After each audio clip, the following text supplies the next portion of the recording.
Because of the uncertainties about the future of North America, it is not surprising that many Americans are becoming quite concerned. The relentless bombardment of conflicting statements that come from our business and financial leaders, the inane rhetoric pouring from the mouths of politicians North America, and the fragmented bits of news many Americans are becoming quite concerned. All add up to general confusion throughout the bombardment of conflict. Fortunately, in our business and there is a solution to the many problems facing this country and this continent. And the purpose of these discussions is to talk about those problems and to delineate the kind of solution that is needed. To introduce to you the subject science applied to social operations. These programs are not intended to entertain or amuse you, nor are they meant to scare you. We are making a new approach. It is not political, financial, philosophical, legal, religious, or moral. It is a technological approach. Technocracy is the scientific answer to America's social problems. The analysis that we shall make is quite different, and the design for social operations that will be presented a little later is uniquely American. It has no counterpart anywhere else in the world. You are aware of many of the problems that are facing this country and this continent. Here are a few of the most obvious of them. We have runaway inflation, ever-increasing taxes, chronic unemployment, political corruption at all levels of government, serious energy shortages, business instability, rampant crime, poisoning of the environment, and so forth and so on. As a nation, we have failed to solve any of these problems because we refuse to recognize the cause. All of these difficulties emanate from a single source, and that is the outmoded economic system under which we are operating. The basic cause of our troubles is the price system. Now, that term price system might be new to you, but it is the fundamental structure that is out of step with 20th century North America. We're not talking about capitalism or free enterprise or any of the terms that the economists are prone to use, nor are we referring to political controls. We're talking about the basic system that all nations use in their day-to-day affairs, buying and selling in the marketplace. Here is the definition. Any social system that exchanges goods and services by trade or commerce that's based on commodity evaluation and uses debt tokens or money is a price system.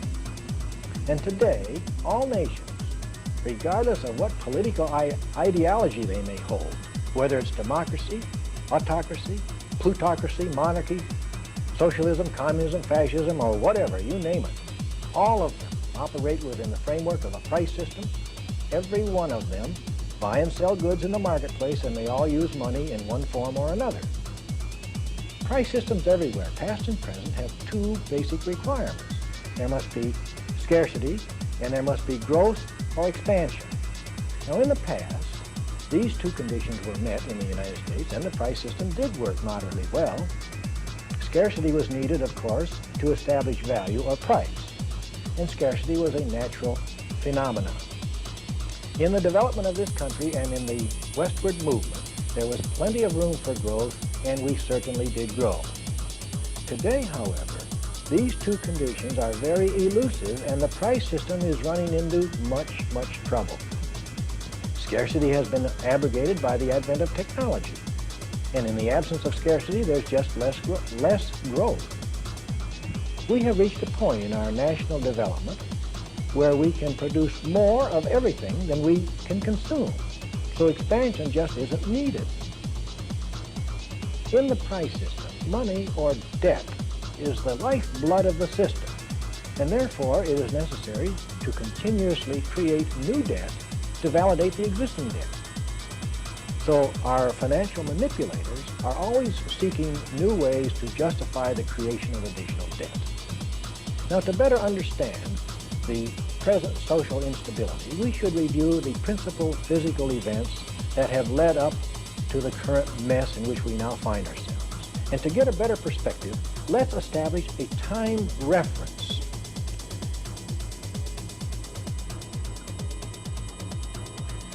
These two dates have little significance in themselves, but they demarcate three general eras: the time prior to 1800, the century between the two dates, and the time since the turn of the 20th century.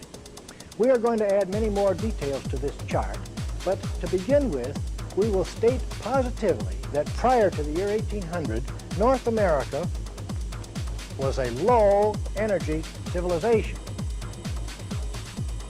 Now, why was it a low-energy society? Because all through history, the principal engine for converting energy to do work was the human being. And we know that an adult man or woman can convert energy at the rate of 1/20th horsepower per hour over an extended work time. Now, that's very small. The average home refrigerator has a 1/4 horsepower electric motor in it, several times larger than what a human engine can convert.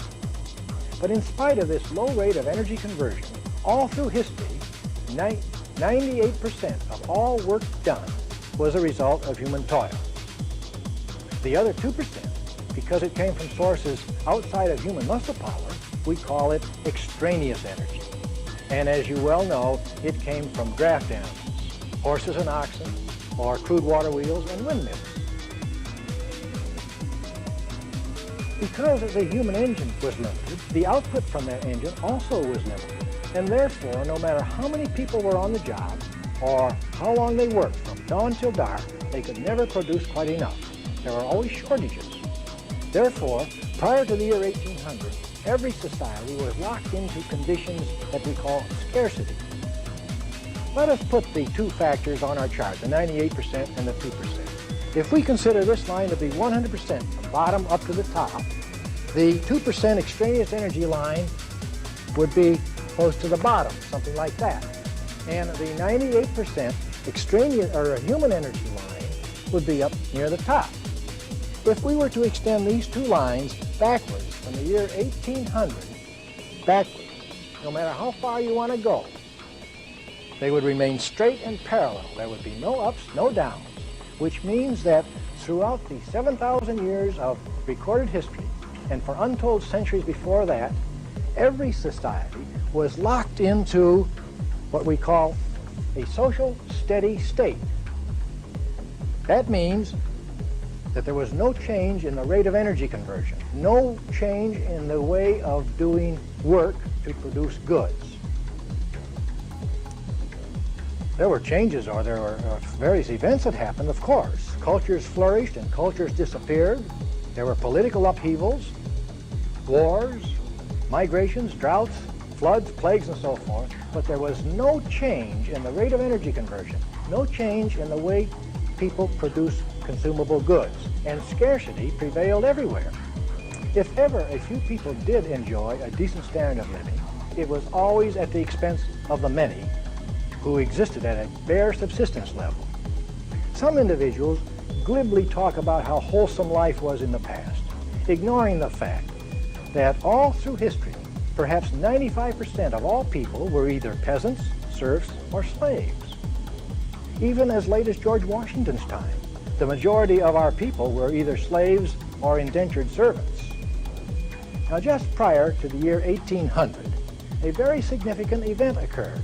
I believe it was in 1782, about when the United States became an independent country. Over in Scotland, a young man by the name of James Watt developed the first double-acting steam engine. Now, Mr. Watt's invention was the beginning of an entirely new way to do work, a new way. It was the beginning of the widespread use of extraneous energy. And since that time, there has been an accelerating procession to bigger and faster, more efficient energy-converting machinery. That parade has marched across the face of North America more dramatically than anywhere else on Earth. This is one of the factors that makes America unique. In the winter of 1918-19, there were a group of people in New York City, and they recognized that for the first time in history, these two lines had started to change. The extraneous energy line had started going upwards, something like that. And the human energy factor, or human energy line, had started downward, something like that. That group that realized this became known as the Technical Alliance in 1920. They were the forerunners of technocracy. They were curious to determine what impact these changes would have on the social structure. and they began a very extensive study. It was called the Energy Survey of North America, and it took them 14 years to complete it. They gathered data on every basic industry in the United States and Canada, charting the growth of production, the rates of energy conversion, the decline in man-hours per unit, and the overall effects on employment. They predicted that if these two trends continue, the lines would cross and end up looking something like this.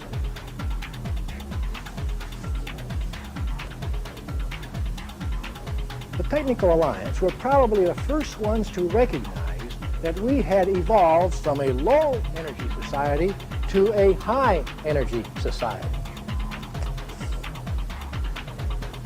That is, the 98% human energy factor had dropped way down to 2%, and the extraneous energy factor of 2% had gone all the way up to 98%. This was a condition that was just the opposite of what it had been all through history. Today in the United States, we have over 27 billion horsepower of installed prime movers.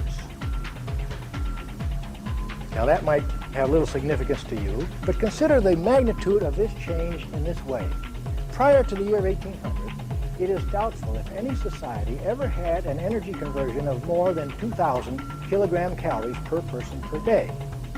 In North America now, we are converting over 220,000 kilogram calories per person per day of extraneous energy. That represents more than a 100-fold increase, a gain of over 11,000%. This is what makes America unique. No other area is quite like it. The United States possesses over 1/3 of the technology of the world, and we have only 6% of the population. We are the first and the only country to reach a stage of technological development where we can produce more than we can actually consume. Therefore, our problems are different from the problems of any other country. Our problems are different because the physical conditions here are different. For the past 60 years, the price system has faltered on the North American continent because the two basic requirements no longer exist. The Technical Alliance recognized this, and they predicted that there would be some major economic dislocations. The data on their charts supports these conclusions. Now, their original survey covered every manufacturing industry, and they plotted its growth on an individual chart. We can summarize all of their findings on a single chart just like this.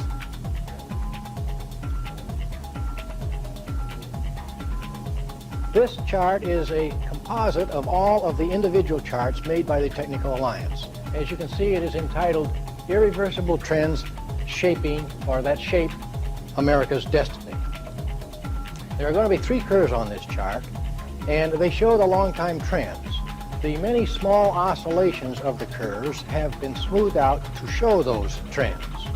Now, the first of the 3 curves is on physical production.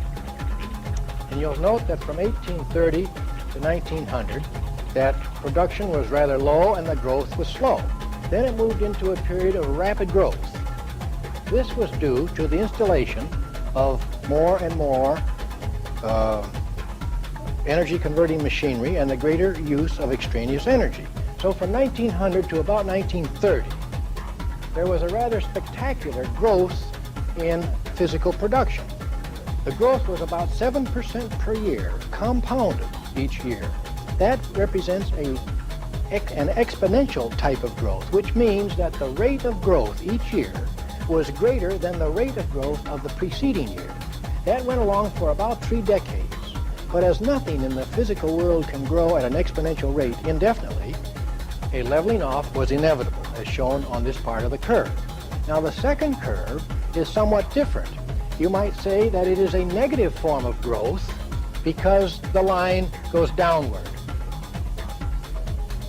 It is labeled man-hours per unit.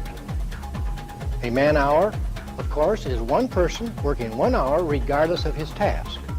And back in the 1800s, 1850, 1860, man-hours per unit was quite high because production methods were quite crude, and very little extraneous energy converting machinery was in existence. But as industry installed, it was inevitable that industry would install more and more technology because it was cheaper.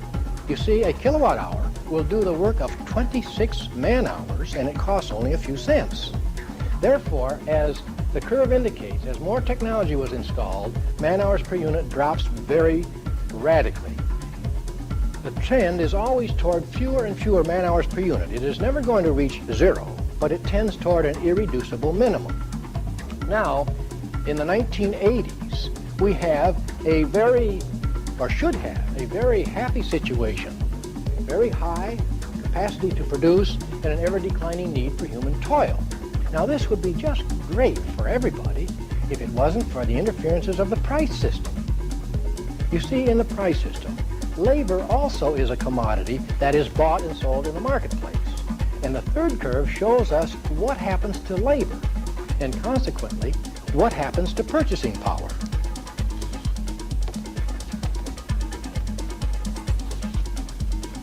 The third curve is titled total man-hours, which represents the sum total of all time put in on the job in manufacturing by all people. And as you can see that from 1830 to the turn of the century, total man-hours was low and the growth was slow. It followed the growth of production quite closely. Then it moved into a rapid period of growth just at the time of this exponential growth of production. But it didn't level off as production did. It reached a peak and then turned downward. This is an event that occurs in every industry. Total man-hours rises to an all-time high and thereafter declines. It is an event that occurs only once in any given industry. And of course, on this chart, it occurs just once because it is a composite of all industries. The peak in total man-hours in manufacturing in the United States was reached way back in 1920. And for the past 60 years, the price system has experienced increasing instability due to the discrepancy between these two lines. The ever-widening gap between the green line and the red line indicates that the easier it is for us to produce more, the harder it becomes to distribute. Now, the reason for this anomaly is that there is a close relationship between total man-hours worked and purchasing power. Most of us receive our incomes from time at the job. We get wages or salaries. And declining man-hours usually indicates declining purchasing power. Now, isn't it rather ironic that the greater our ability to produce becomes, that we should suffer a diminishing ability to consume? This is what happens in the price system. Now, the basic problem in the 20th century is not balancing the budget. No, it is to balance production with consumption. And of course, the rules of the price system prevent us from doing that. You see, in the price system, distribution is carried on by a series of exchanges based on scarcity values. And money is used to make these exchanges. Money is a species of debt. And we try to create or balance production with consumption by creating more debt. And it just simply doesn't work. The reason is because there is little relationship between the creation of debt and anything in the physical world. This curve is a physical phenomenon. The growth of debt is an abstraction. Let us examine the growth of debt and you will see the difference. Over here is a chart that represents total debt in the United States, all debt, private and public. And you'll see from 1860 to the end of World War I that debt was low and the growth was relatively slow. And then at this point, right after the armistice in 1918, debt started to move up rather rapidly. And that was the period we called the Roaring Twenties. The reason for this increase in debt was because technology had caught up with us. During the war, we had installed more technology, we could produce more than we could readily sell. Therefore, during this decade, that institution known as installment buying, or buying on credit, came into existence. That is, if you couldn't afford something, you were urged to buy it anyway and pay for it out of next month's or next year's income. Well, this meant an increase in debt, an extension of credit. But by the year 1929, something had happened. we had overextended that credit, and that great big gambling mill on Wall Street collapsed. With the crash of the stock market, we plunged into the Depression. It took 4 years to reach the bottom in 1933, at which time there was a population in the United States of 135 million people. 12 million were unemployed. That represents about 22% of the workforce without jobs. It was pretty grim. People were hungry, cold, and ragged, and the situation was bleak. Now, the government stepped in because it had to. And what did it do? It tried to bolster the failing system by creating more debt. How did it do this? They began the practice of spending more money than they took in taxes, which is called deficit spending. During the Franklin Roosevelt administrations, they tried to bolster the economy by giving purchasing power to unemployed people by means of the dole, or relief, or welfare. And of course, failing businesses also were put on the welfare. However, they referred to that as subsidies, and we're still doing it. You might say that the government, or the price system, went into hock in 1933, and the federal government has been on a deficit spending binge ever since. Now, this infusion of government funds did stimulate business, and debt started upwards again. Now, at this point, something else happened. There was another reprieve for the failing system in 1941. World War II broke out, and that provided a glorious reason to put all of the unemployed people back on the job or into the armed forces, run the factories wide open, turn out a tremendous amount of goods, ship it overseas, and blow it up. Of course, the war didn't solve any of our problems, and as you can see, debt has skyrocketed ever since. Total debt is going way up into the wild blue yonder, reaching phenomenal heights, and no one knows where it's going to end. Now, in spite of the hardships of the Depression and the heartbreaks of the war, the price system didn't come to a complete stop. We have stumbled and bumbled along in one way or another. How has that come about? We have kept the failing system from complete collapse by various and devious ways. We have maintained scarcity artificially. Back in the days of the Depression, when there were so many people without jobs and their families were hungry, we had tremendous surpluses of food stored around the country. Was it given to the people? Oh, no. Back in the early 30s, we began the practice of destroying crops or killing off livestock. This was done to maintain scarcity. You remember plowing under cotton, killing off little pigs, pouring oil on oranges, and so forth? This was done to validate the price system. Now, that was a long time ago, but we're still doing it. Since 1933, the government has spent about $200 billion paying farmers not to grow. And of course, currently, the government is spending about $3 billion each year to curtail the production of corn and wheat. You see, in the price system, when food becomes too plentiful, we destroy it. This is to sustain price or value, to keep the system going. And if people happen to be hungry, it seems to be of little importance. Industry uses different tactics. They operate on a low load factor, or that is, they operate one shift or two, or they shut down completely. And a more wasteful practice is turning out shoddy merchandise, inferior products that break down or wear out in short order. This is done to assure high turnover. Everyone has heard of the thousands of automobiles that are recalled every year because they're faulty. The same thing applies to all other goods: clothing, shoes, houses, appliances, foods, furniture, toys, and so forth. You name it. There are hundreds of thousands of junky price system products turned out every week in order to assure a high turnover for a fast profit. This is the way the system works. Of course, the most destructive and the most heinous of all human activities is the perpetration of war. And we've had 4 hideous wars since the turn of the century. They haven't solved one single problem, either at home or abroad. World Wars I, II, and Korea and Vietnam resulted in the death of thousands of patriotic young Americans and the destruction of millions of tons of irreplaceable resources. But our social problems are still with us. The so-called Truman Doctrine that was created about 33 years ago in the name of national security has cost the United States about $2 trillion. We have spent $195 billion overseas in what they call foreign aid. Since 1960, the United States has financed both sides of 14 foreign wars, and still the world is in greater turmoil than ever. You see, spending money or creating debt doesn't solve our social problems.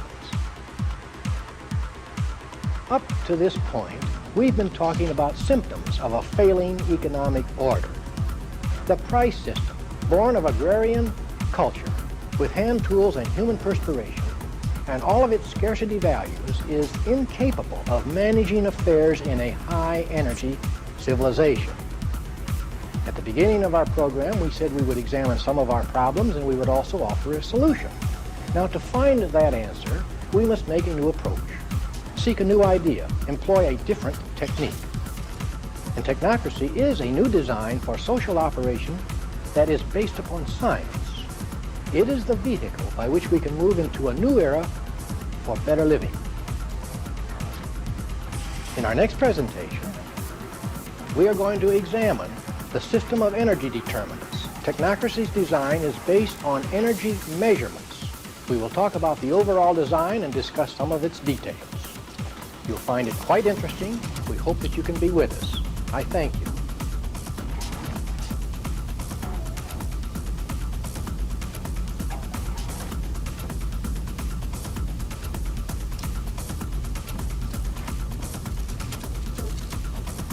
Hello, I'm Arvid Peterson.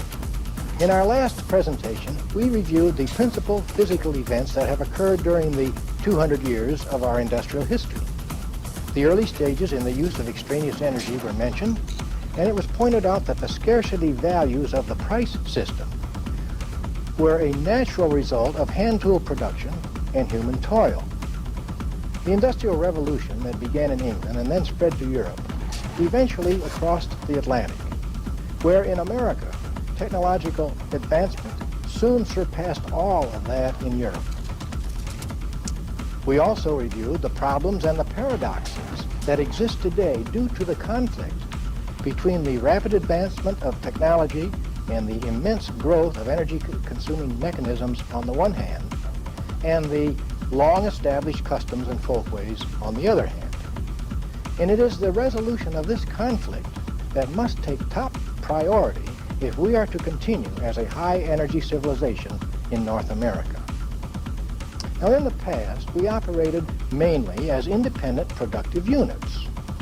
In both agriculture and industry, the operations were handled by individuals or by families, and the interdependence among the many small operations was very slight, or maybe it didn't exist at all. And the total production was the statistical sum of all of the small operations. Opening or closing of any one of these little establishments had small effect on any of the others, and the probability that a major number of them would open or close simultaneously was remote. Human labor, of course, played a principal role in that kind of a productive process. Consequently, any increase in production always required a corresponding increase in the hours of human effort. Individual ownership of farms and factories made possible the direct exchange of goods on a barter basis or with hard currency, and a relatively stable economy did exist. Individual wealth could be and was acquired through for a return for diligence, thrift, and hard work. Today, however, all these conditions are changed. Let me explain. In 1830, the population of the United States was about 12 million, and we consumed 75 trillion BTUs of extraneous energy in that 1 year. Today, the population is approximately 225 million, and we are using over 86 quadrillion BTUs of extraneous energy each year. In other words, during the past 150 years, our population has grown about 20 times. but the use of extraneous energy has increased 1,150 times. This is an entirely new order of magnitude. Science as a system of investigation is only about 400 years old, and technology as a means of applying scientific knowledge to performing practical tasks is probably half that old. Science and technology, with the concomitant widespread use of extraneous energy, has changed our way of life more in the past 80 years than in the previous 70 centuries. Our industrial progression was something like this. The small plants began to get bigger and employ more workers, and competition got keener. Then extraneous energy converting machinery was designed and installed, and the plants got still bigger. Then companies were formed, mergers took place, and more technology was installed. As markets began to grow geographically, corporations were formed, and then automation came into existence. And throughout all of these steps, the number of plants has steadily declined. For example, at one time, there were several hundred manufacturers of automobiles. Today, there are less than a dozen. Likewise, with food processors, textile producers, furniture makers, shoe and clothing manufacturers, and all of the other commodities that we use. Today, in some industries, a mere handful of plants can produce enough goods to supply the whole nation. In a few instances, a single factory can supply the entire population. And in agriculture, the same thing applies. The many small farms got larger and fewer, or they became agro-industries. As all products come to be made by a small number of plants, and the control of those plants rests with an even smaller number of corporate bodies, the financial restrictions on one begins to bear on all the others. And with our present-day conglomerates and multinational corporations, this effect crosses commodity lines as well as national borders. This condition creates the probability that as one company or one corporation increases or decreases production, so will all of the others. And it is this unison of increase or decrease and the financial restrictions that accompany it that magnifies the oscillations from near capacity output to near complete shutdown. Today, almost the entire population is dependent on the uninterrupted operation of our technological mechanisms. About 3/4 of the population live in urban centers and 1/4 in rural areas. However, 100% of our population is dependent upon the continuous flow of goods and services. Even the farmer depends for gas, electricity, telephone service, clothing, and most of his food from sources outside of his own place. When human toil was the principal source of energy, it was possible to maintain a tolerable distribution of goods by monetary payment for hours of labor. But today, any distribution that's based on hours of toil can lead only to frustration for individual persons and stagnation for the whole system. The archaic system of exchanging goods on the basis of scarcity values and the fictitious concepts of property rights that go along with it are completely out of phase with our modern methods of production. Not only does the price system interfere with the welfare of most Americans, but it has become a dire threat to our very survival. Human beings have learned how to design, build, and operate energy-converting devices of such magnitude that the whole planet Earth is in danger of total destruction unless a functional form of operation is adopted soon.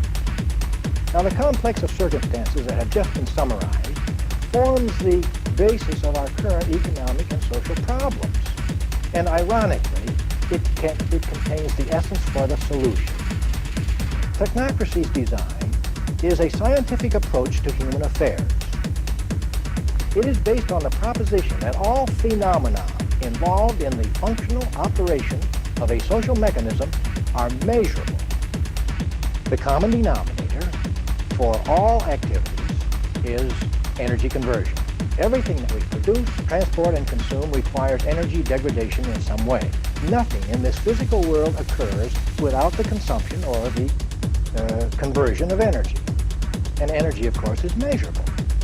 Technocracies designed for social operations will balance production with consumption by means of energy measurements.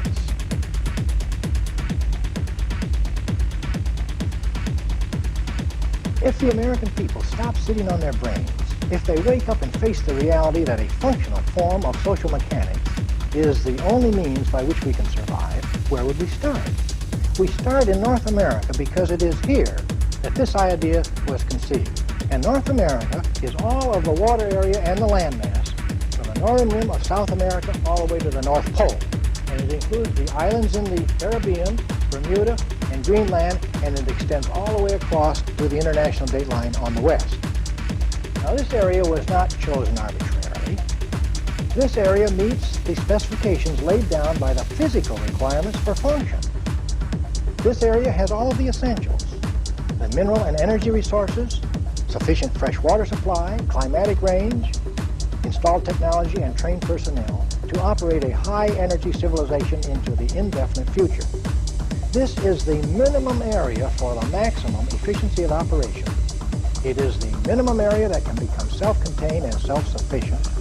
It is the minimum area for the maximum defense. This represents North America as a contiguous continentalism.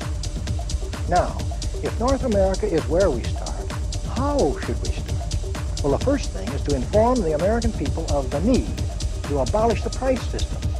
And second is to stimulate the will of the people to act upon that need. The price system, with all of its inefficiency, its waste, and its destruction, must be abandoned if we are going to survive. And then, in place of the price system, we must establish a continental energy accounting system. And that system has to do two things. It has to produce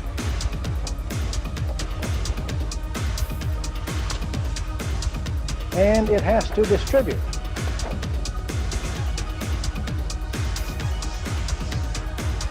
Now, what does it produce? It must provide for the production of the optimum quality goods and services at the most efficient energy cost. What does that mean? That we manufacture or produce goods for the maximum service, the longest useful life at the minimum input of materials and energy. Let us give you an example. Optimum quality, shown on this chart. Let us consider automobile tires, and we will call them tires A, B, and C. You can see that tire A costs in energy, it costs 50 energy units to produce, and it has a useful life of 20,000 miles. Tire B costs 100 energy units to build, and it lasts 60,000 miles. Tire C takes 150 energy units to make, and its life is 75,000 miles.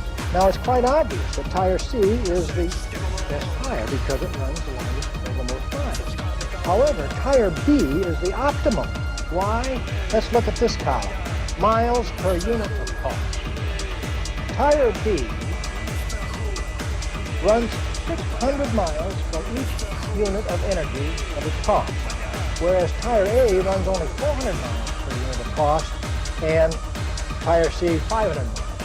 Tire B is the optimum of the three tires, and that is the one that would be manufactured in a functional economy. And likewise with all other things, the same criteria.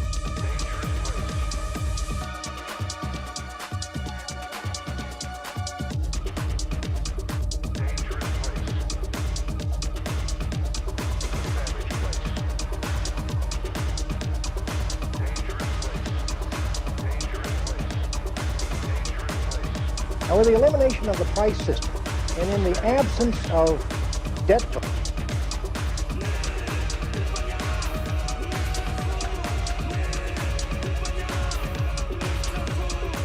energy accounting system is the energy certificate, or the distribution certificate. Now this is a piece of paper, and it's printed up in little booklet forms issued to every adult man and woman. Everyone gets an equal share of the total. Now you might think that the energy certificate is merely the substitution of one kind of money for another, but that's not so. Money is a debt token. It is a promise to pay a debt. The energy certificate is part of a measuring system. There's a vast difference between the two. Money is a medium of exchange, and it has value.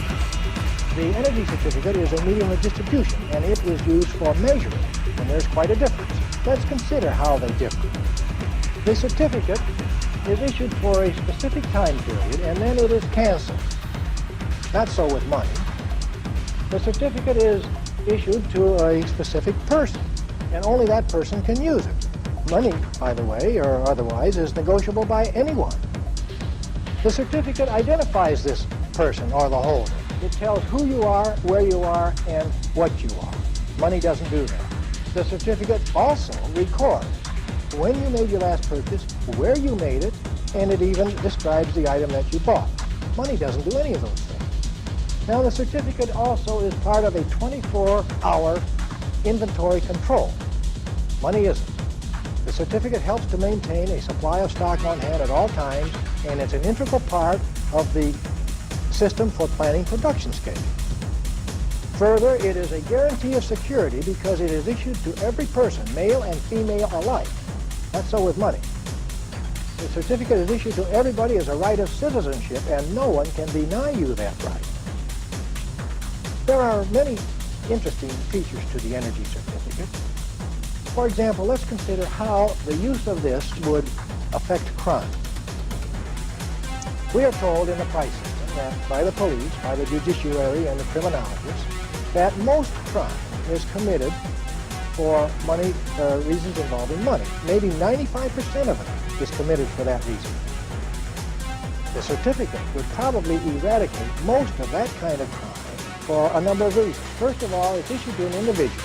That means that you couldn't loan it, borrow it, lose it, steal it, give it away, or bribe somebody with it. Nor could you control or curtail production, nor could you exploit another human being with it. And it is good for a given time period, and then it is canceled. That means that it would be useless to try to save it, hoard it, gamble it, or invest it.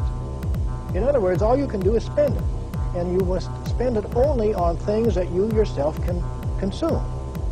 There are many other features to the energy certificate, but let's consider a second major component of technocracy's overall design. Technocracy's overall design is predicated on the balanced load. Now this requires a slight modification to the calendar, and we suggest a functional kind of calendar wherein the days of the year are numbered consecutively, 1 through 365. This chart shows a portion of such a functional calendar, and it runs from the 81st through the 94th day. You'll note that there are 7 groups listed over here on the left, and the 7 groups represent the functioning or the working populations. That is, they are both men and women between the ages of 25 and 45, and these groups work on a staggered work schedule. For example, Group 1 functions or works 4 days, they're off 3, on 4, off 3, on 4, off 3, and so forth, for 41 periods. Now this totals 165 working days for the year, leaving an annual vacation of 78 consecutive days. This service, of course, would be required of everyone, male and female alike, for 20 years of their lives. And at age 45, it would be possible to retire with absolutely no reduction in purchasing power or any other rights of citizenship. Now, the working shifts probably would run about 4 hours a day. Therefore, by staggering the hours in the day and the days of the week, each individual would put in about 16 hours per week. However, all of our facilities would run 24 hours a day, 365 days of the year. That means that we could greatly reduce the number of facilities, factories, plants, and so forth, at a tremendous savings in energy and in materials. And this balanced load would put a balanced load on all of our production facilities, all transportation and communication systems, all recreational facilities, and so forth. The rush hours, morning and night, would no longer occur. The jammed highways on weekends and the crowded recreational areas that stand empty so much of the time in the price system would simply become something of the past. Now, the balanced load would mean a far less hectic schedule for most people, instead of the rat race that we live in the price system. In leisure time, of course, there would be many activities that would allow for greater self-expression. For many people, it might be the very first time in their lives that they actually have time for living. A functional calendar has other ramifications, but let us examine one more very important feature of technocracy's overall design. Energy shortages are becoming of greater and greater concern to more and more Americans every day. Therefore, let us consider the design for a continental hydrology. This is a plan to engineer with nature to build a huge integrated system that would tie together all of the water resources of the entire continent. All of the lakes and rivers of North America would form a vast network of waterways that would provide deep water transportation from the Atlantic all the way to the Pacific, and from the Gulf of Mexico right into the Arctic. The lakes and the rivers of North America are so situated as to present the greatest opportunity on Earth to build a continental hydrology. It is possible on this continent to construct a water transportation system that would provide more miles of river highways than all of the rest of the world.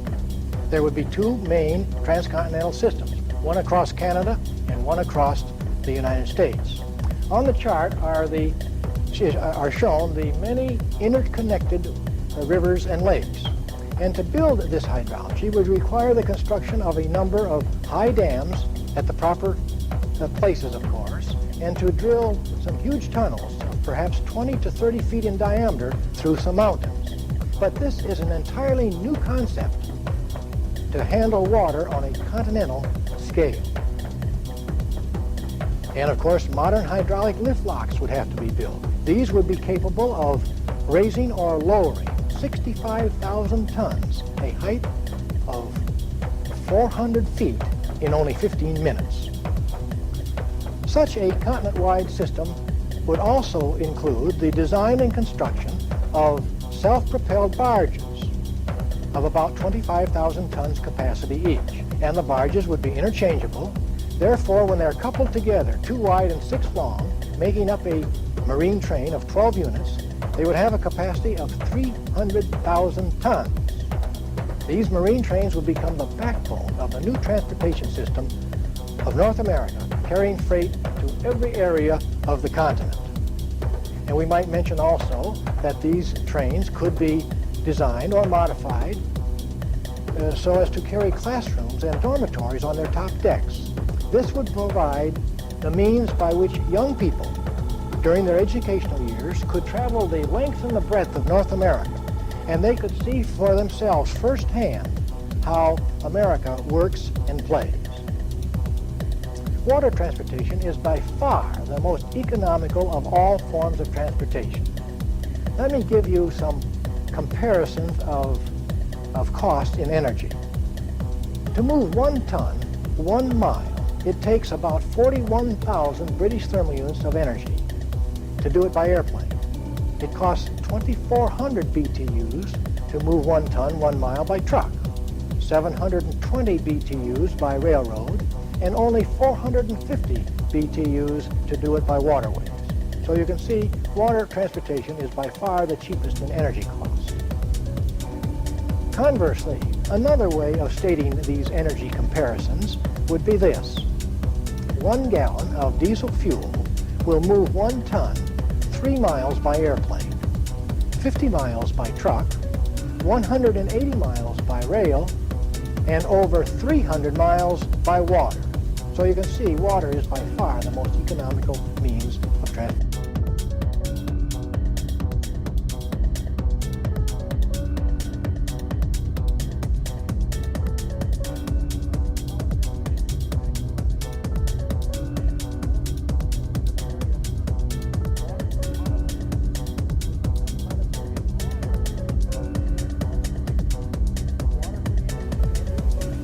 energy shortages are becoming of greater and greater concern to more and more Americans every day. Therefore, let us consider the design for a continental hydrology. This is a plan to engineer with nature to build a huge integrated system that would tie together all of the water resources of the entire continent. All of the lakes and rivers of North America would form a vast network of waterways that would provide deep water transportation from the Atlantic all the way to the Pacific and from the Gulf of Mexico right into the Arctic. The lakes and the rivers of North America are so situated as to present the greatest opportunity on Earth to build a continental hydrology. It is possible on this continent to construct a water transportation system that would provide more miles of river highways than all of the rest of the world. There would be two main transcontinental systems, one across Canada and one across the United States. On the chart are shown the many interconnected rivers and lakes.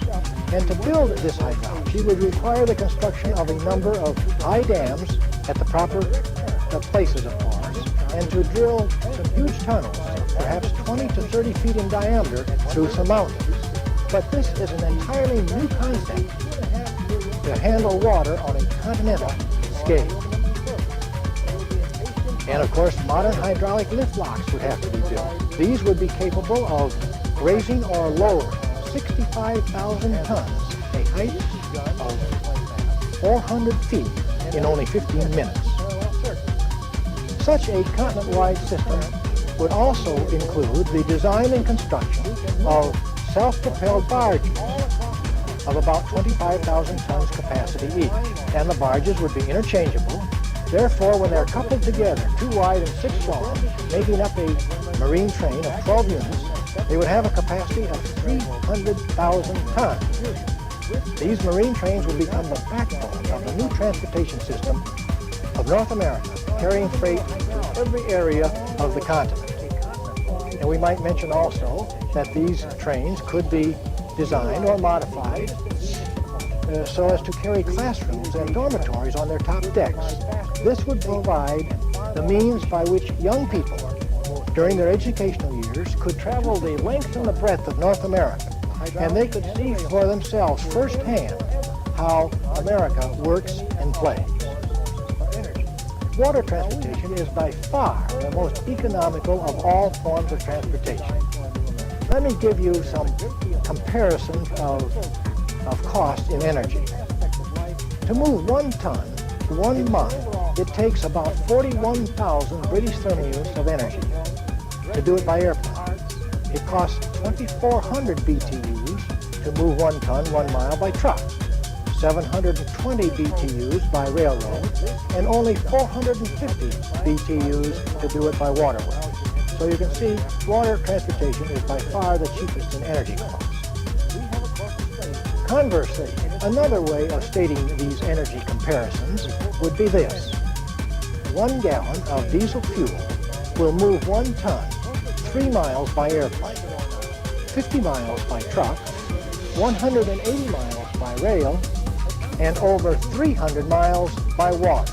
So you can see water is by far the most economical means of transportation. There are many other benefits to a continental hydrology besides low-cost transportation. There would be electric power generation would be maximized, and transmission of power would extend to every area of the continent. Water for potable uses would become plentiful in all areas, down in the arid parts particularly. Water for industry and irrigation, again in the arid areas, would cover much broader regions. There would be greater flood and erosion control, and desert growth could be arrested, refertilization greatly improved, and water for recreational uses would be greatly enhanced. Even some climatic modifications might be achieved. A continental hydrology automatically includes a system of hydroelectric generation and transmission. Today in the United States, there are about 3,500 independent, inefficient, loosely affiliated power systems.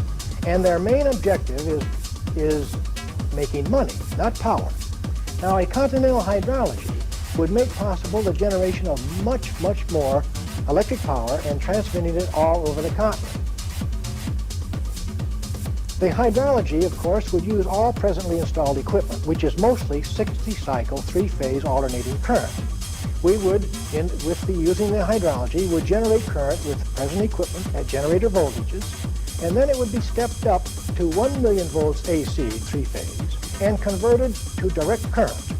Now, the direct current, as shown on this chart, would be transmitted by long-distance transmission lines at 1 million volts DC, and the conductors would be 2.5 million circular mill copper conductors, or aluminum equivalent. They would be encased in pipes buried underground. This would provide the protection from the weather or the hazards of idiots with guns and things like that. And there would be two parallel circuits. Transmitting current at 1 million volts or greater DC, we can move it or transmit it all across the continent, a distance of over 3,000 miles with a line loss of only 10%. Now, for local distribution of the power, it would then be converted at 1 million volts back to AC and stepped down to the necessary voltages for secondary distribution. This way, we would not have to scrap any of the existing equipment. Now, a continental hydrology, along with a continent-wide system of rail transportation that Technocracy has designed, utilizing the latest in diesel propulsion on 3-meter gauge tracks, would provide faster, safer, and far more efficient transport for both freight and people. The two systems combined, the hydrology and the rail system, would end forever our dependence on any and all foreign sources for energy. Now, we have given you only a few of the highlights of Technocracy's design for a new America. There's a great deal more to it because this program encompasses every aspect of life in North America. It is an overall concept covering production, housing, education, public health, recreation, the arts, defense, research, and so forth and so on. It is a vast program. It is hoped that this brief introduction to the subject of science applied to social operations has aroused your interest and whetted your appetite to learn more, because there's a great deal more to learn. We have a course of study available, and it's available to every interested North American. We hope you take advantage of it. Social change is due on this continent. Social change is coming whether you like it or not. Social change is coming whether you are prepared for it or not. And Technocracy is the means by which you can prepare yourself so that you can decide whether you want science or chaos. Thank you.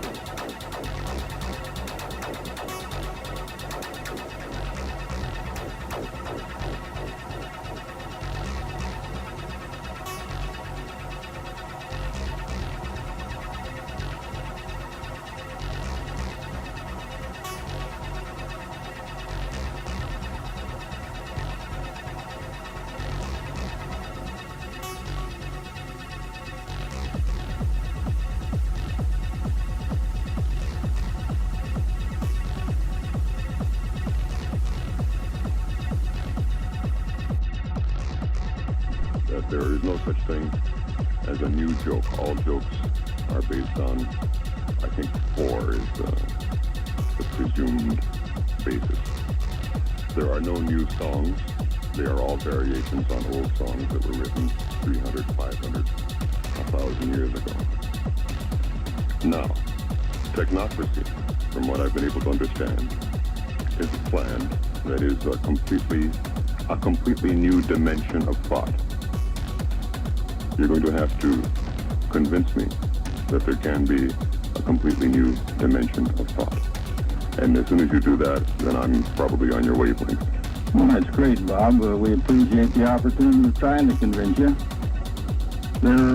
Technocracy is certainly something new. It has no precedent. It has its origin in the evolution of a technical and a technological society. And in order to put this in its perspective, I think it's rather important to indicate where we've been and perhaps where we're going to better have an understanding of this thing, Technocracy. As the listeners out there realize that in my youth, we lived on a farm. We lived in what we called a relatively agrarian society, and I'm not that old. This is a relatively short period of time we're discussing. Most work, or a great portion of our work, was done by hand. We would characterize that sort of an environment as a hand-tool agrarian society. This would be so really from recorded history up to the point of speaking of. There was, we used a few draft animals and that type of thing to help us with the work, but basically we'll call that a low energy society. And to that I mean we were converting energy per person at a very low rate. Then in that sort of social structure was introduced the concept of machines, technology. In its early inception, of course, the machines were introduced very slowly, then they speeded up rather rapidly, until now we have a situation where all of us are well acquainted with automatic processes, where instead of having a hand-tool society, we now have what we call an automated society, or a technological society. And this is characterized by words like cybernation and all these new terms that most of us we're not even familiar with. I know my generation, hell, every time I pick up the paper and I see all these new technical words, communication is lost. But the point I'm trying to make, Bob, is that what we have witnessed, and this is why technocracy, we certainly got to say why technocracy. We've come from the past into the future, and it has happened so quickly that the institutions then of the past are incapable of coping with the environment that the future has presented to us. I don't know if that gives you an indication, or does that said a lot and explain nothing? Huh? Gee, I hate to say it. It said a lot. It explained little. Right. And I don't know how I can approach that. I'm going to have to suggest that this is not an evolution, but a revolution. And see how that strikes you. Well, to indicate the definition of terms, it certainly is a revolution. We've turned our society completely upside down and inside out. Maybe I could explain it this way. The values that were generated because of this low energy society we're talking about, or the hand tool society, were the values of work hard, the Protestant work ethic, work hard, you'll succeed, and all this sort of thing. But we get into 1975 and we find out that's not the picture at all. We have most people unemployed. Their ability to sell their time in competition to machine is pretty nearly impossible. So the ethics, the morals, the mores of the past no longer are applicable to the 1975 situation. Does that give you some sort of error? Does that clarify it a little bit? It clarifies it somewhat. It clarifies it because you admit, and I'm not saying that you have any reason not to admit, but you admit the term revolution, and not in the usual connotation, but it is a turning about of society, social structure that has happened. And I believe that technocracy represents another turning about, but it isn't full circle. Right. Now, it's full circle in one respect, but it's utilizing what has happened in the other respect. So what you're doing is you're going from A to B, back to A, but keeping B. Well, now you've sort of lost me, Bob. Maybe Fred here can provide some clarification. I'd like to interject this thought that the Move back a little bit the further. definition of social change is the increased use of energy outside of man's muscles, or the decreased use of energy outside of man's muscles. Where would we dig, and where would we find any other civilization that was plugged in to 24 billion horsepower? So far we have zero results. So we must go on with what we have, which is a tremendous change in the rate of conversion of energy. Well, that's exactly what I said, really, and you missed it. All right. Well, listen, I'm here to learn too. See, this isn't an absolute thing necessarily. Exactly, but I want to make sure that I have it clear, and that's why I said it the way I did. We started off with, let's say, the agrarian concept, and we went to an highly industrialized, and technologically concept. Now we're moving back to some of the precepts and concepts of the agrarian society, which was the use of energy for distinct purpose. Okay? Distinct and economical purpose, and using what we've come to accomplish it. Well, all right. I'm not sure that I agree with this. Oh, that's fine. I don't think we're moving back. Well, see, the moving back, I'm afraid I shouldn't perhaps have done, except that there was nothing wrong with back there. Well, let's put it this from a human point of view. All right. Okay. Technocracy doesn't approach it. You say there was nothing wrong. Unfortunately, we don't approach it from the moral standpoint, whether this is right or wrong. Okay. Get the point? Yeah. It was just a fact of life that because of this agrarian economy, or the hand tool economy, or the low energy conversion economy, certain values were developed. And we don't attempt to moralize these. Now, what has occurred, of course, because of this progression of the industrial state, to use your term, we've got into an industrial society then. The thing, we haven't adapted ourselves to a new set of values. We're still going out in the economic sense, we'll say now, and we're asking for jobs, for example. Well, jobs are passé. There's no more jobs in the sense that we were talking of in the past. I would have to make a personal reference. I get out of the shop at 55 because there's no work there. We want to allow the young people to come up and put an input. And this is a new concept of value. The fellows going out of the shop, for example, they're not even prepared to go to the society of leisure. They're going from a moral concept, or let's put it this way, the concept of work, the Protestant work ethic, and suddenly it's not there. And this is creating some of the social problems that the technocrats address themselves to. The problems of leisure time, for example. This is an aspect of technocracy. And this is the byproduct. And we've got to face this, that the technocrats propose that we're going into a society of leisure, which is a tremendous challenge to the population of this continent.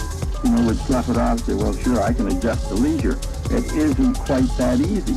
Talk to anybody that's left the plant or industry or an executive position, and they've completely changed their lifestyle, and there's a tremendous problem of adjustment. Let me stop you there. And that aspect is probably one of the few humanistic attitudes that I have so far been able to discover in technocracy. I would like to pursue this impression of mine after this break. Right. You get that all the time. Well, always. Supposing I were to say, starkly, yes, we're on, okay, we're going. Okay. Supposing I were to say starkly that technocracy, as I see it, so far, is the antithesis of the humanity. How violently would you react? Well, I would appreciate your comment, number one, because it's an observation that's made many times. And I think I can maybe indicate why it's made.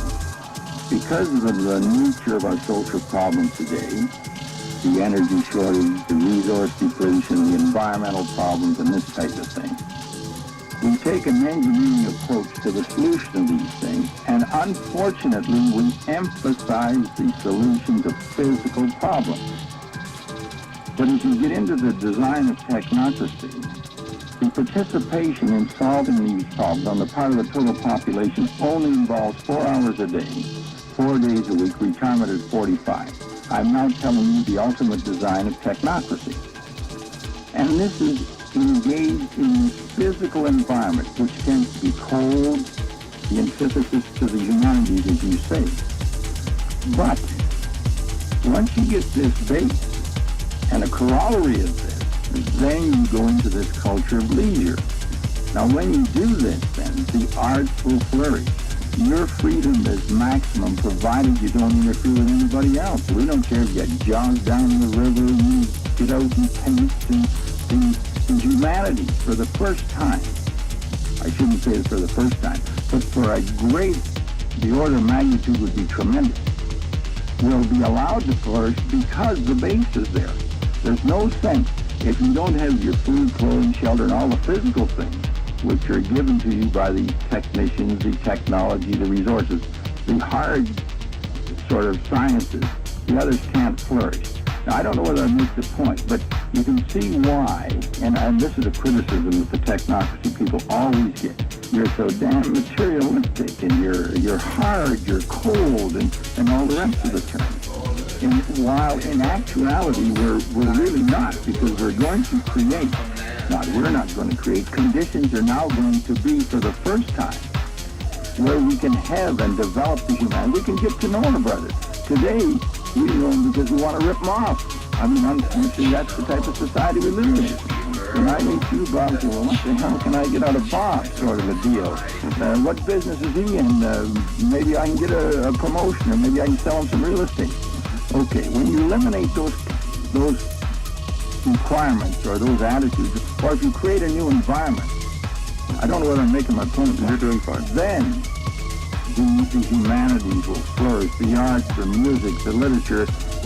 We don't know what the culture of abundance will be. This is it's a speculation or a projection. But there's one thing for sure, it'll never be the same as you've got it today. Well, what you're doing, and you said it pretty well too, what you're doing, if I may synthesize it, is to create a better environment for the expanding of the humanities. Beautiful. Okay? Did I do it right? You put it in 5 words. We're going to get you a technocracy, Bob. I don't know. There's a thought. Anyway, we might be able to work something like that. No, that's what I do. You know, right. No, and I appreciate that. That was well. I appreciate that. Yeah, I have to be able to do that, and it also makes it clearer for me. I think this way. Right. No, I agree with it. Okay. All right. That being the case, then your methodology. Methodology. Where did I get that Freudian stuff? Anyway, your methodology does seem cold. I must admit, from looking at a couple of leaflets that you gave me, and I promise you that's all I did because I didn't want to study it and then come in being an authority like you are. Okay, but your methodology does seem a trifle stark and a trifle cold. However, your purposes are such that anyone who looks beyond that has to realize that what you really want to do is for the good of humanity. Okay? Yeah, let me enlarge on that. Am I doing it right there? Very good. Now, I would like to tie it in with the parallel that we're experiencing here today. The regimentation of the equipment and the necessity for designing these controls. We utilize them, but we are very happy with them because it produces a terrific end product of benefit to humanity. You indicated, Burgess, you moved to the mic, you get close. This is regimentation that we accept as North Americans, and this technology, if it's properly oriented, will not induce more regimentation. We will accept more regimentation with the fact that there will be tremendous benefit to humanity as a result of this minimum of regimentation by science, not by person. Okay. All right. Good.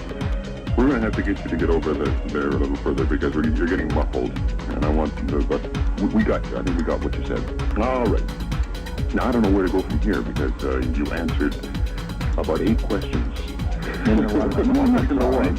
But that's fine. That's what we want to do because we don't have enough time to cover it in time. I don't want to move to the ultimate yet. We'll get to that, I guess, towards the end. I will ask you one small question that troubled me, interested me, but I noticed. Maybe you can explain dynamic balance. Well, I could give you an illustration in this sense. You hear a lot of ecosystems, you hear about ecology and this sort of thing. They're all related. And here is the real grassroots basic explanation.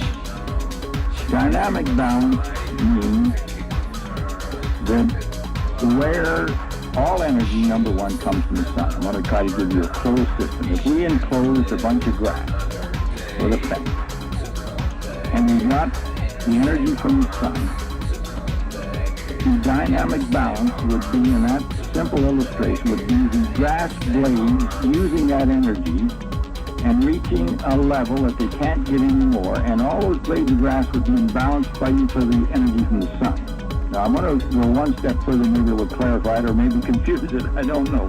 We'll interject into that then, or put into that situation, a pair of rabbits. Now, these rabbits are going to eat that grass until they become in balance with the amount of grass there to maintain a rabbit population. That gives you a dynamic balance between the sun, the energy from the sun, the grass, and the rabbits. We'll go one step further to complicate it further. Let's throw some coyotes in there, some carnivorous animals. So we have the sun coming down, the grass absorbs it, we have a lush field of grass, we throw the rabbits in there, they become in balance with the grass often, can't get beyond a certain level. Then we throw the coyotes in there, they eat the rabbits, so we have 3 people. Okay, let's go one step further. We'll throw the human components in there, then that's the maximum population that could be maintained in that given area, because the energy base, the sun, to the grass, to the rabbits, always in balance, the coyotes, I don't know what the humans would eat in that illustration, but that's the dynamic balance of plant and animal. That's the web of life. All energy-consuming devices. So that's what you've got. Does that clarify or muddy it? No, that's I'm not going to call it simplistic, but that does say it, except there are little things we could throw in from the side. For instance, the fact that the sun was also shining on the rabbits and the coyotes and the people. And that destroys the straight line of thought I had when you said the sun's on the grass and the grass goes to the sun. Well, now the sun also goes to the people and to the... Yeah, but the thing, you've got to find some method of use, and this is the fight for that sun, or the fight for the energy, is the dynamic balance of all the various Fred using the energy-consuming devices. And this is, and life is this way.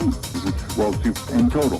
The way I got your parallel, though, was that the sun was going to the grass, and it was the only thing benefiting from it, from the sun, yeah. the energy. And, of course, all of the matters were involved, and so that makes a different kind of equation. Right. Well, which I hope we understand. All we're struggling for energy. Right. Yep. We could define ecology here, and ecology is that science which takes into account all these energy conversions that are taking place in our environment. And we've got to get ecologically in balance, or get a dynamic balance, and this is what's occurring. You see, if I might enlarge now, get into the social field, the whole economic field. We are using on this continent in the area of 16, 17 million barrels of oil per day.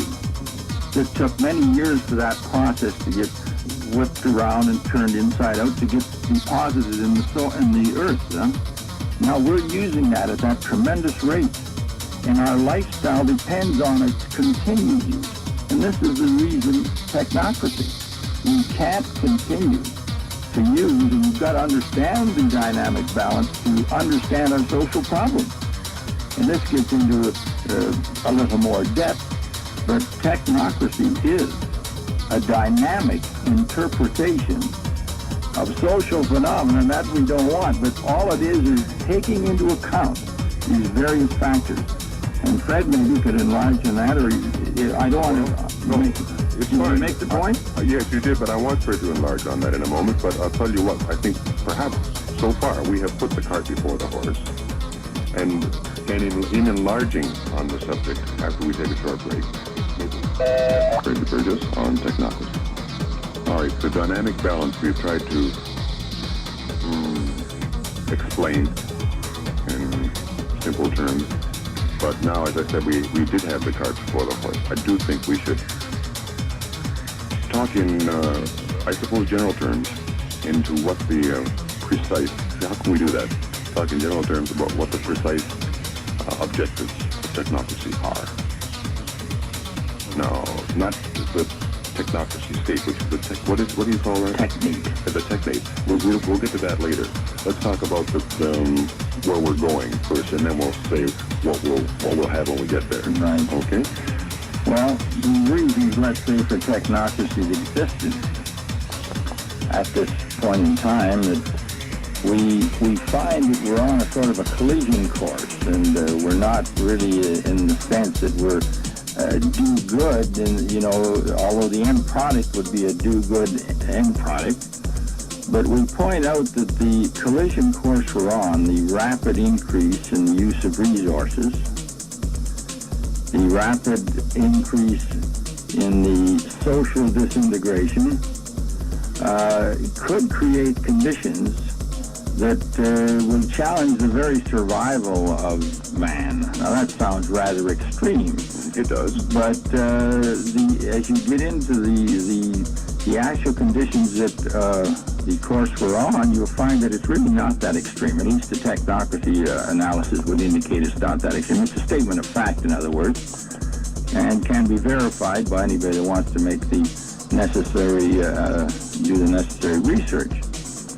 So with that projection that we're on this collision course, the technocracy exists to sort of inform the power structure, the people that run our society, that they must change their direction if we are to survive.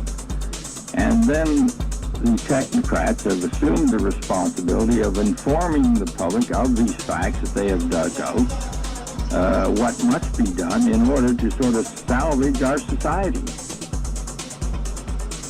To define the two, one depends on scarcity in its environment for its operation, and it's fairly successful. Technocracy operates from the basis of abundance, which destroys the whole concept of price. And we could bring it close to home. Our old friend Whalen out there in Anderton, he's got the job of having so many eggs they come out of his ears, and he's got to pay the farmers or institutionalized techniques whereby we limit the production of eggs. And of course we've had a lot of scandal, we get a lot of fun out of it. No criticism of Judy, but he is faced with the problems that technocrats are talking about. North America is producing in abundance, whether it's eggs or you name it. And the system can't cope. And in an attempt to maintain the system, and we do a lot of foolish things. We paid the farmers a couple of years ago to quit growing grain. This year they're in a panic, we're all starving. I'm always thinking old Senator Eastland down in Mississippi. He's a congressman or senator down there, votes against aid for dependent children, and he got $160,000 for cotton he didn't grow, a subsidy program. These types of nonsensical things. So getting back to socialism and communism, these things, they are a natural outgrowth of unstable social conditions and an attempt by sincere people to institute programs of more equitably distributing what you have. I like to project it, too, along that same line, that there were men that thought they had an answer, at least indicate that they were agreeing with. Wouldn't it be nice if? Well, that's great.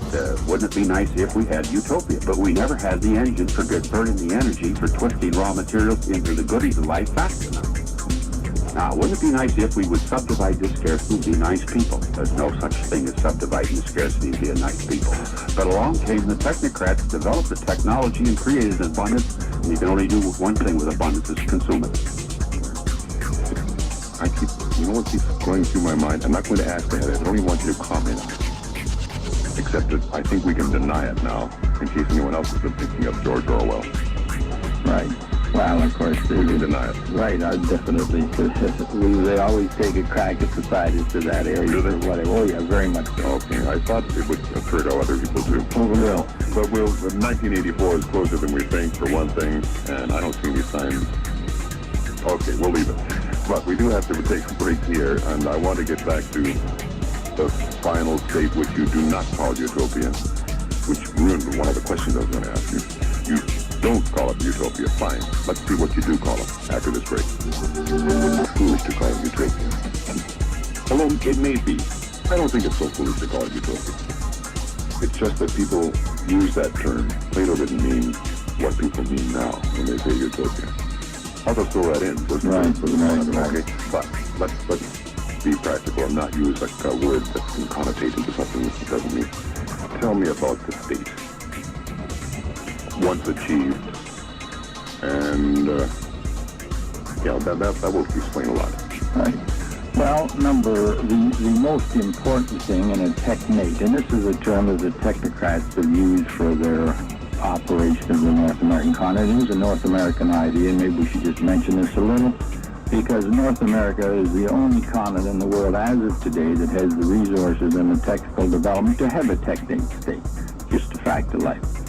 Now, in this Technate state, of course, properly managed, we would be able to produce number one, and distribute to the total population all the goods and services that they would physically require to use. That's all the clothing, food, there would be no want. This, of course, doesn't guarantee that in your interpersonal relationships you're going to be happy.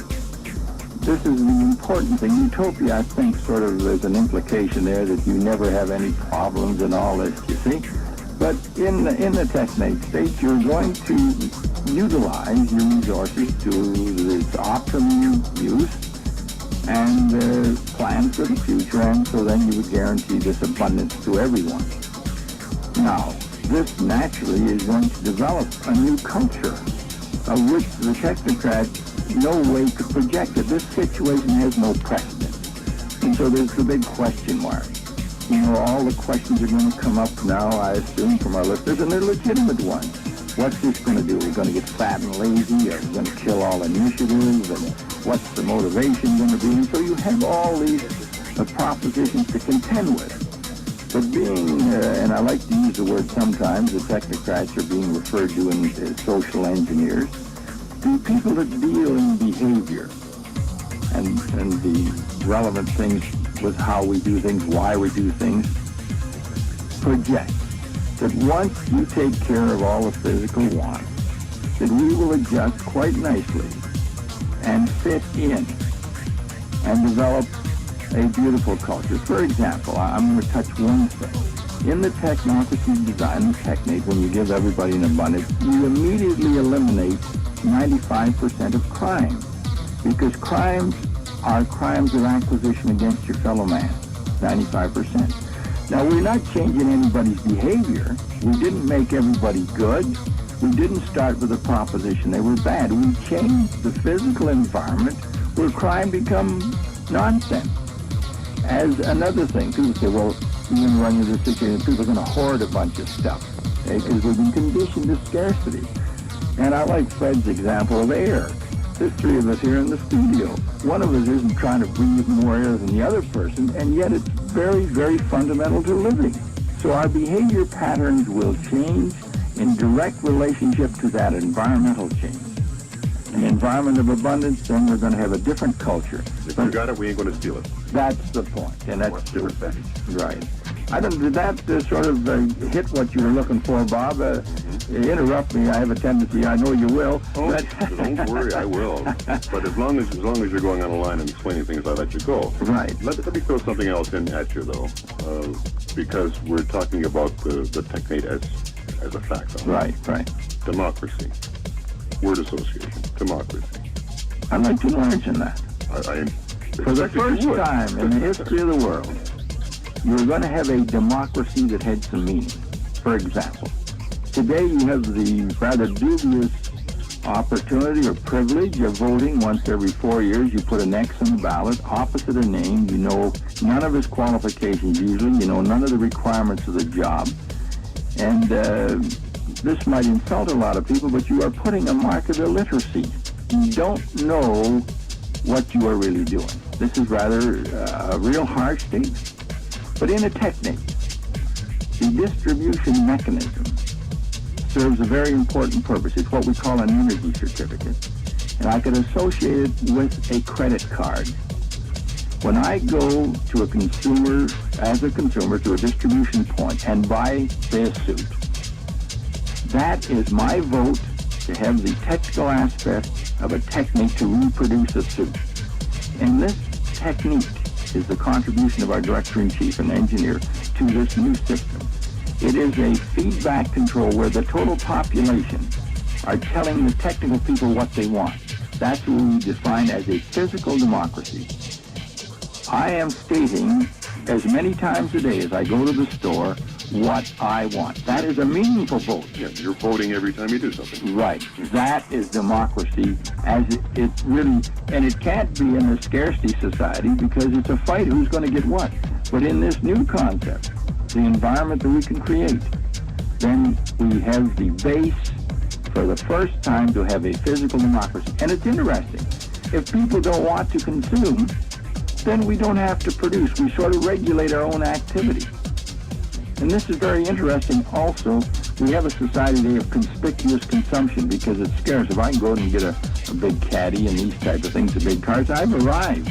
But in a society where everybody can have this abundance, that behavior pattern is going to change. People would look at me as some sort of a nut if I wanted to drive a big car to show off. Or try to eat 3 steaks, or there's many examples. So in a technocracy or in a technate, we would have the physical democracy, which has never been able to, we never had the environment for it. Does that answer it somewhat? Well, as I said, it was a word association thing. I wanted to see how you would respond to my use of the word. We might amplify the fact that the design and the specification of this new operation does not incorporate any type of value, money, rubles, changing from dollars or any other medium of distribution. That it's strictly a transfer of energy from the raw materials to the finished product. What total amount of energy did it cost the North American continent in getting that physical product at the commodity terminal? When that physical product is requisitioned by North American, he requisitions that material. There's no purchase. He doesn't buy it. He requisitions it. The minute that pair of shoes, which we will assume required the transfer of 1 kilowatt of electrical energy from raw material to finished product, this is a cost to 360 million North Americans, not that individual. And we're not going to totalize the energy of the human conversion due to the fact that we're in this new technological civilization. 98% of the energy that goes into everything that we eat, ride, and wear is metrical, and it's very rigid in the form of kilogram calories, kilowatt, foot pound, or what have you, work done. When that's requisitioned, it's canceled off every purchase of every minute of every hour on a continental computer. We will recognize the degradation of energy or the use of that energy that has been expended, fill the inventories proportionately, and there again comes a dynamic balance between production and consumption of the entire continent, North America. Oh boy. I don't know where you lead me now, because, okay, let me throw one more at you. We have about a minute and a half. I'm sure you can answer this in a minute and a half. We're talking about, you mentioned democracy, et cetera, and the lack of need for a ballot to elect people. I mean, how do these people qualify? What are their credentials to be leaders? Because you have to have leaders all the way along the line. Okay? Right. This is an important aspect of this, which I have neglected to ask you. It's a very important point. This is, in technology, we talk about a functional society, and it's because it's technical. I could illustrate in your line of work here, if they were going to select somebody to take your place, they would never go to a ballot. Your supervisor, whoever he might be, there might be 3 years, he will select who can fill the job, and he's the only one. So we're going into a technical society where it's what we call functional control. You get your job on the basis of function. Now, if somebody tried to pervert that and say, well, I'm going to put my buddy in there, he'd come into the studio and make a complete shambles. It wouldn't work. I often illustrate, if I got a little more time, in the shop. They say, well, I'm going to put my buddy on and make him a maintenance man in the electrical department. That's the worst thing you could do. Send him out in the first breakdown, you look like a nut. So the environmental conditions, the technical conditions, determine who gets that job. And if he isn't functional and can't do it, there's no use putting anybody on it. I'll give you another illustration. If your car isn't working out there, don't send your friend to fix it. Whether you like the guy, whether he has a different philosophy, whatever, send some guy who understands the car. I don't know what that describes it, but in essence, that's how you get your position You today. get your position by knowing what you're doing. Right, and it would continue. You'd only, in a technocracy, you would eliminate the financial superstructure, the patronage, the hanky-pank would not be required. Fair enough? Fair enough. I think we've covered, about a 60th of what we'd like to have covered. However, we've done something. I have to accuse both of you of being brilliant schizophrenics. Beautiful, whatever that means. Well, I'll tell you why, because both of you have to think in this. Right, well, that's very important. And yet, all of your thought process go along these lines, and yet you have to think in the society as it stands. We are today trapped or into survive. Right, we're trapped into a system. This is important, and technocrats realize this. So it looks like we double talk, and schizophrenic is an excellent term in that context. We live in a money system. We behave like everybody else out there, but we realize it's breaking down. We are planning, projecting, and anticipating. So, and as a matter of fact, the technocrats are preparing for a new society, and we can only go up. We're not going to We're break not that. advocating for the change, we're preparing for one. That's good. That's good. Not edited. Okay. Gentlemen, it's been a pleasure. I'm sure any questions, and there will be some, can be directed, and I'll tell them where to send their questions as soon as we play a little music, or whatever we do after this most exhausting but interesting conversation. Thank you, gentlemen, for coming in. Thank you. Our pleasure.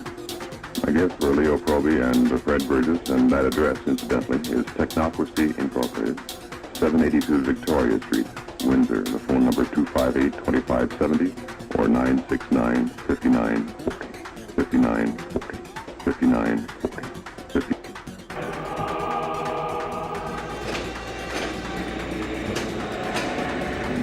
Meni je jedanput puklo, to nema, u meni puklo ovako da ja ne idem na Sahara. I sad dođem ja kući i uzmem violinu i krenem.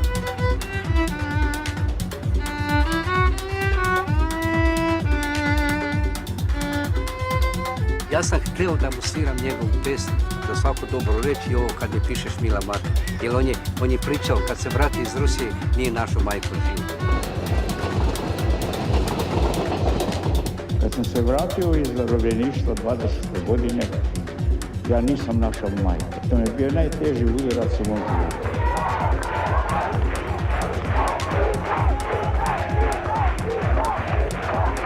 Pa prvo ja bih istakao da je zaista bio pre svega jedna harizmatična ličnost. Prvo je potiče iz jedne veoma siromašne porodice, to je iz Kumrovca, Hrvatskog Zagorja. S obzirom na njihov veoma skroman, težak život, on je jedno vrijeme radio u Sisku kod jednog majstora, metalca. Međutim, već u mladim godinama voleo je nešto lepše da radi.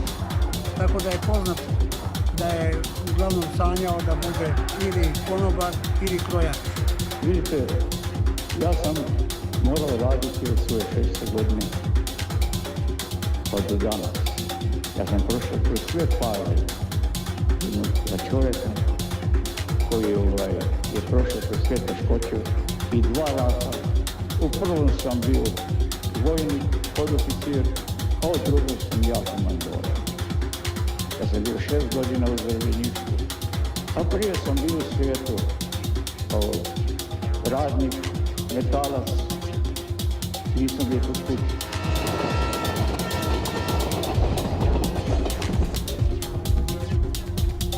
Tito je sticao svoje obrazovanje kroz zaista tešku životnu borbu, pre svega egzistenciju za sopstveni opstanak i već u tim godinama za aktivnost na političkom polju, što mu je dosta pomoglo i u njegovoj kasnijoj političkoj aktivnosti, jer je trbuhom za kruhom putovao kako u Austriju, tako i u Čehoslovačku. Kad su ga pitali novinari šta bi bio da je nekim slučajem ostao gastarbajter, šta bi bio bi biznismen. I uvijek imao neke sklonosti da bude više nego ono što jest.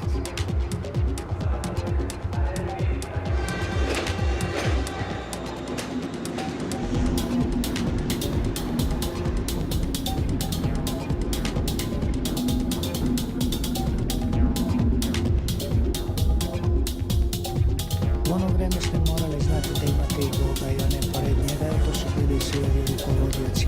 A hoću da vam kažem da smo tako prihvatali Tita, svi mi koji smo bili pored njega i da smo radili za njega sve što smo mogli. Kod Tita sam došao sa velikim strahom. Sad me uvek pitaju kako te primio, šta je radio, ono.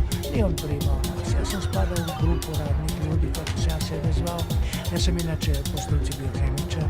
Svrha je bila da se zaštiti zdravlje Tita, zdravlje državnika i niza rukovodilaca. Znači, postojala je laboratorija za hemiju i toksikologiju, bakteriologiju i postojalo je biološko odeljenje za pokusne životinje. Znači, nijedna namirnica koja bi došla tamo nije mogla otići da se detaljno ne pregleda. Naravno, i posle svih tih analiza još smo uvek i na nama radili bioprobu. Imali smo tih paketa poklona, tih ustaških službi iz Australije, međutim, tu čim je nešto bilo jako komplikovano, onda se nisu radile dalje analize, nego ako mislimo da se radi o nekom namernom, ako sabotaže i drugo, uništava kompletno sve to, a davati predsjedniku izvještaj da je došlo da predati. Međutim, problem je vreme. Ako nemate dosta vremena, onda radite takozvane brze analize s kojima samo vidite da li je prisutan kontrol ili ne. Ima dosta takvih situacija, ima situacija recimo na putovanju u inostranstvu gdje pored njihove kontrole, njihovi običaji, njihova higijena, njihovi uslovi života su sasvim drugi. Recimo vi kad ste u Egiptu, Iraku, tamo se ne pere ni jedna salata, ni jedna namirnica, donesu sa njive, otreseno je pesak i to odmah ide na pripremu i od tako se posle služi. Ali imali smo posljedice u Egiptu, Ceylonu, ne namerno, nego slučajno, njima nije ništa, jer oni su navikli na tu formu, sve to, a mi nismo.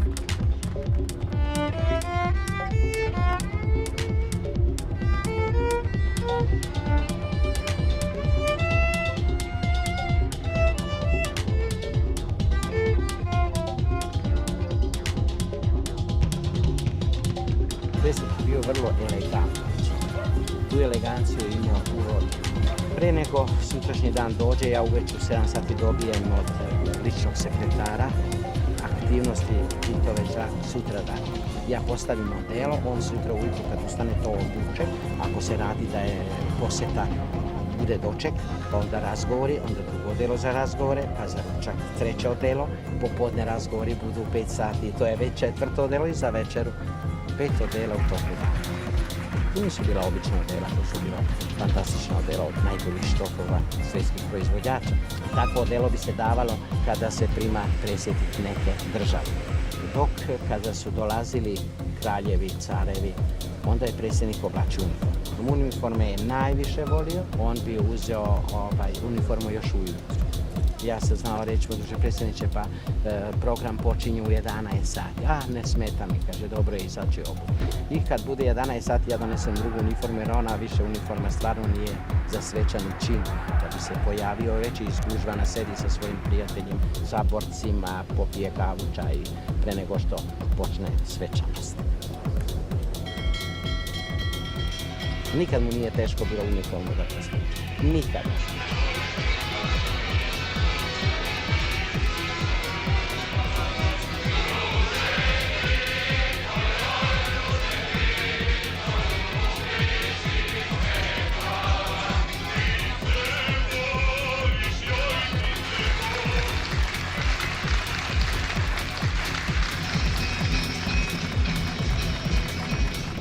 U Beogradu kad god je bila poseta, u toku dana ja prepodne moram završiti za njih sve što će trebati u toku dana i za popodne i onda idem u dvor i budem na raspolaganju glavnom gostu za njihove potrebe.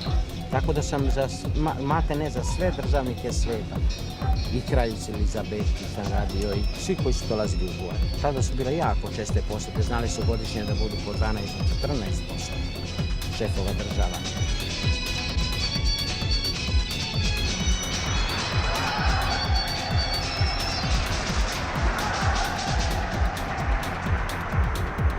Zaista je Jugoslavija u vreme Tita bila jedna od aktivnih faktora i ulazila je gotovo u sve godišnjake koji se obično objavljuju na kraju jedne godine ili početku druge godine.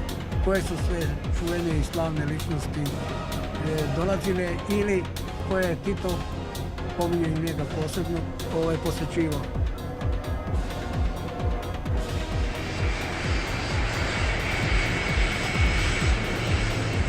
Posebno bih istakao posjetu kraljica Elizabeta i njen suprug, koja je ovdje bila i posjetila je sve glavne atrakcije. Engleska kraljica nam je dovela cijelu svitu i budući da idu na Balkan, doneli su sve sa sobom, čak i vodu za piće. Onda kad su vidjeli ovu situaciju kako je kod nas i šta, onda se odrekla i mislim da je imala utisak da je možda bolje i ja lično mislim da je bilo bolje nego što je bilo kod njih u ovom engleskom delu.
Kada se sve to razbuktalo do više razmera, da bi se na taj način ugled naše partije njenog rukovodstva, da bi se na taj način skinula slava sa naroda Jugoslavije u njihovih herojskih borbi, da bi se na taj način podazilo sve ono veliko što su naši narodi učinili, pokolom i žrtvama i prednostima krvi, da bi se na taj način razvilo naše partije koje predstavlja garanciju uspješne izbjene socijalizma na svim zemlji i ostvarenje svjetskih života naših naroda.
se njihova te sve temelji. Džame i košulje su građene te, radile su se od čiste svile. Donji veš je nosio otkanog plata, to je najviše napravljeno po 18. I jedno odelo u opticaju bude od godine do godine. On ima jednu kolekciju odela koje je koristio za lov. Tako se dađemo Đorđevu da odela, tu su išla malo planije, boje, dok u Venus malo svetlije išlo. O tome sam ja računa iskreno rečeno, to mi niko ne govorio, ali i prema potneblju, odnosno boji lišća, tako i odela daje. Tiče lova, to je bili čuveni lovovi, znate, diplomatskog kora. Lov je bio, znate, i u Karađorđu, međutim, kada je išao i ove individualne love, de facto lovio širom čitave Jugoslavije. To je bilo vreme kad se polako smirivala situacija sukoba sa SSM. Priređen je lov u Karađorđu,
slušaoci, izvinjavamo se zbog smetnji.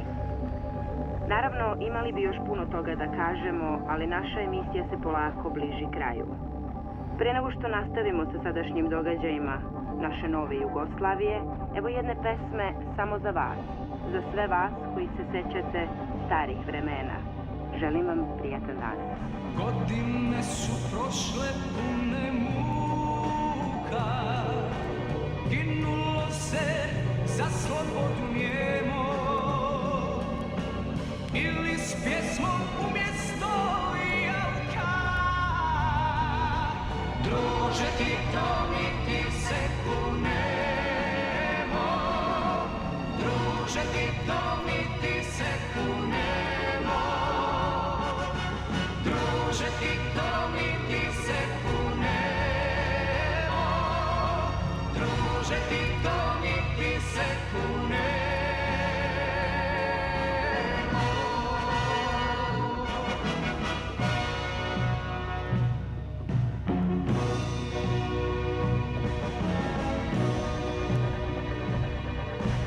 Veselje se širi na sve strane, sad slobodno po zemlji idemo, al velike pamtit ćemo dane. Druže ti to niti se kunemo, druže ti to niti se kunemo, druže ti to niti se kunemo, druže ti to niti se kunemo.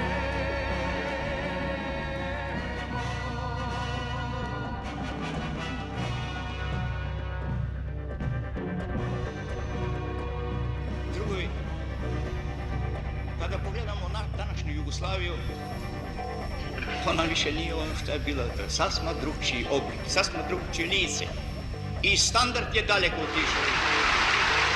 Drugovi, drugarice i drugovi, ja ne bih htio tu da duljim jer mnogo bi se moglo to govoriti, dajte vi govorite o tome. A mi ćemo vas slušati i vi nas onda prisilite da mi to izvršimo. S time bi ja završio.